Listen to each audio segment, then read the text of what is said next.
Du 1er au 3 mai 2009 eut lieu le 2e Forum Jeunesse de Québec.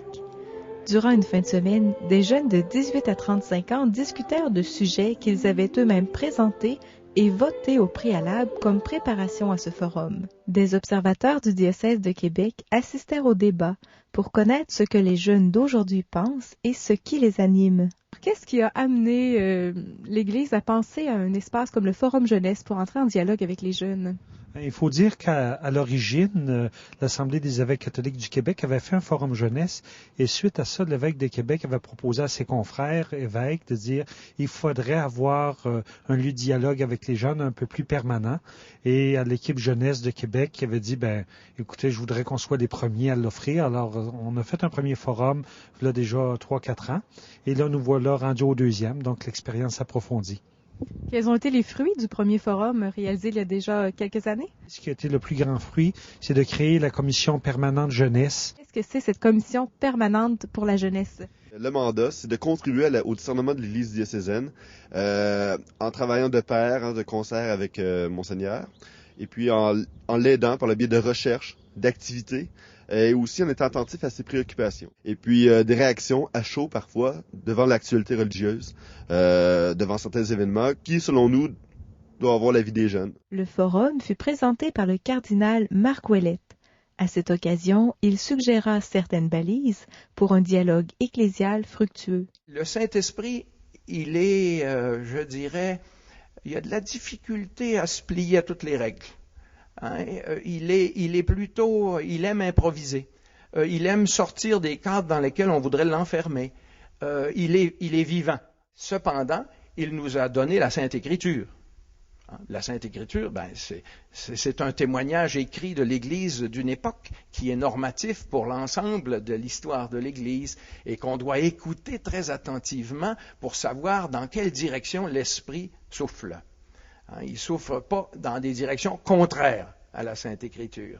Alors, je donnerais quand même une ligne générale dans les recommandations.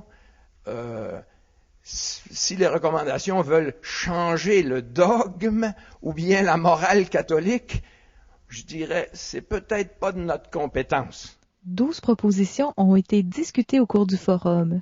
Chacune d'elles faisait l'objet d'un échange en petits groupes composés de 4 ou 5 personnes, pour ensuite être partagées en plénière où d'autres interventions venaient enrichir la réflexion. Finalement, chaque proposition faisait l'objet d'un vote global. Pour être acceptée, une proposition devait recueillir les 2/3 des voix. Est-ce qu'il y a des choses sur lesquelles il n'y a pas de compromis à faire et des choses sur lesquelles un débat est possible? Je pense que comme dans tout, on s'entend que l'Église, c'est une religion. Je pense que dans toute religion, il y a un grand principe, il y a des grands principes, des grandes valeurs qui sont véhiculées. Il existe plusieurs principes. Là. Le but, c'est pas de réécrire la Bible. Le but, c'est qu'elle soit actualisée à l'image des gens qui la vivent. Nous faisons Église, donc on devrait pouvoir partager et être considéré dans cette collégialité avec les laïcs et prêtres souhaités. Mais il ne faut pas oublier qu'il y a une hiérarchie qui nous guide et qui doit prendre le pouls. Au contraire, ce qui nous manque, c'est l'obéissance aux décisions qui sont prises en synodalité. Parce qu'on dirait qu'on nous consulte, mais si la décision à la fin qui n'est pas prise, c'est pas celle-là que nous on voulait, j'obéis pas. On aura bien beau avoir le meilleur système de décision au monde, si le peuple ne décide pas à la fin de se ranger derrière son pasteur, c'est là, je crois, qu'on va avoir les principaux problèmes. Je crois que dans notre Église aujourd'hui, on prend beaucoup de choses pour acquis, des choses qui sont prises en évidence. Moi, je pense qu'on devrait essayer de plus voir pourquoi qu'on choisit ces dogmes-là. C'est que le dogme, il y a une question d'identité aussi, dans le sens que si on fait voler en éclats les dogmes, alors qui est-ce qu'on est comme catholique? Ça prend les deux, puis je pense que l'Église est là d'abord pour proposer une espérance. Pastoral de rue, donc moi, en fin de semaine, j'apprends un peu ce que ça se fait, et puis j'apprends c'est quoi. Et je ne peux que saluer votre travail, vraiment, c'est extraordinaire. Donc si le diocèse peut vous appuyer davantage, ça serait merveilleux. Qu'il y ait des lieux de partage, des lieux où on peut vivre la communauté en dehors des célébrations eucharistiques pour qu'on puisse rencontrer les gens, qu'il y ait une communauté vivante qui se crée, qu'il y ait le partage et un dialogue qui soit entre les gens, avec les gens du quartier aussi qui sont pas nécessairement des chrétiens. Je suis contre parce que les lieux existent déjà et ils sont dans certains cas et dans plusieurs cas non utilisés. Alors optimisons les lieux qu'on a présentement. Moi, je peux dire que je me sens tout à fait à l'aise dans ce forum-là, surtout en lien avec la formule d'équipe qui a été instaurée, où c'est des groupes un peu plus restreints. Donc, on a vraiment plus la chance, on est un petit peu moins rebuté par le fait d'être en très grand groupe. Je me permets de vous lire l'Assemblée des évêques catholiques du Québec. Les évêques reconnaissent que la contribution éducative attendue de ce programme, éthique et culture religieuse, se situe principalement sur le plan de la citoyenneté, la reconnaissance de l'autre et la poursuite du bien commun. Il s'agit d'apprendre à vivre ensemble dans une société pluraliste. Ils souscrivent à cet objectif et invitent la population catholique à en reconnaître la pertinence. Ça n'empêche pas, comme les évêques le suggèrent, d'avoir un regard critique sur les contenus. Concernant la laïcité ouverte, moi j'ai beaucoup de réticence face à ça. Au contraire, je crois que c'est grandement temps qu'on se réveille et qu'on réalise que nos racines sont chrétiennes. Concernant le cours de religion, je pense qu'à cette époque, à l'époque où on vit, il y a des grandes lacunes qui ont été commises, surtout par rapport à enlever le droit aux parents de la liberté religieuse. On a une montée jeunesse qui s'en vient. Pourquoi pas mettre dans les journaux montée jeunesse à tel endroit, telle heure à telle heure, telle date à telle date, point. Qui fait que ça nous permettrait de rejoindre des jeunes qui ne côtoient pas nécessairement nos églises, de savoir qu'il y a des activités jeunesse qui existent. Je me pose la question à savoir si la publicité seule donne cette image dynamique et réelle de notre Église, et si ce n'est pas nous qui sommes actifs, engagés. Je trouve ça dommage de se limiter à ce point au niveau des choix des chants, parce qu'il existe une très grande, beaucoup de chants qui sont composés de toutes sortes d'horizons différents, avec beaucoup de tonalités différentes, et on n'utilise pas assez toutes ces ressources. Attention, je suis allé dans d'autres pays, entre autres au Mexique. Attention aux abus. J'ai déjà vu des messes heavy metal, des chants profanes de Céline Dion. Je veux dire, comme elle est formulée, je pense que c'est bien correct comme ça. Donc, je pense qu'on peut voter pour. C'est juste faisons attention aux abus. Nous avons besoin dans notre Église des lieux sûrs où nous pouvons aller puiser à la richesse de notre Église aujourd'hui.